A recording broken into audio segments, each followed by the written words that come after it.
Kasus penodongan kena rujak seorang sopir Majalendongan.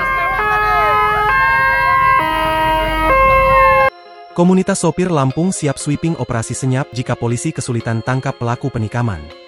Kasus pemalakan yang berujung penikaman hingga menewaskan sopir truk bernama Alkodirin 44 tahun, warga Lampung yang terjadi di kawasan Simpang Macan Lindungan Palembang pada Senin, 24 November 2024, malam hingga kini masih menjadi perhatian. Menanggapi kasus tersebut, Ketua Komunitas Lampung Truck Community, Aden Kusuma Wijaya, berharap semua pelaku penusukan terhadap Alkodirin di Simpang Macan Lindungan segera tertangkap. Bukan tanpa sebab, kini para sopir truk dari luar Palembang resah atas kasus tersebut. Untuk itu, Aden ingin ikut memastikan penanganan kasus ini.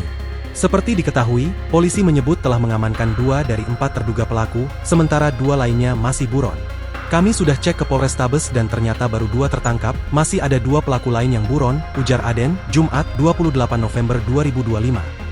Ia menjelaskan Alkodirin sopir truk yang meninggal pada Senin lalu merupakan anggota aktif LTC dan menjabat sebagai koridor wilayah Jember. Aden menyebut komunitas sopir Lampung dan di Palembang siap membantu aparat jika tindakan pencegahan tidak berjalan baik. Kalau situasi makin sering terjadi dan tidak ada penindakan, kami bergabung dengan komunitas di Palembang siap lakukan operasi senyap sarung hitam dengan melakukan sweeping, katanya. Aden menilai aksi pemalakan bisa terjadi karena kurangnya pengamanan di titik rawan dan pelaku memanfaatkan kesempatan. Kalau ada pos polisi atau pos pantau yang dijaga, mungkin kejadian seperti ini bisa dicegah, katanya.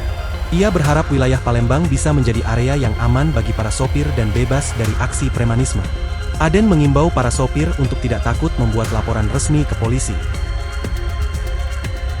Download Tribun X sekarang, menghadirkan lokal menjadi Indonesia.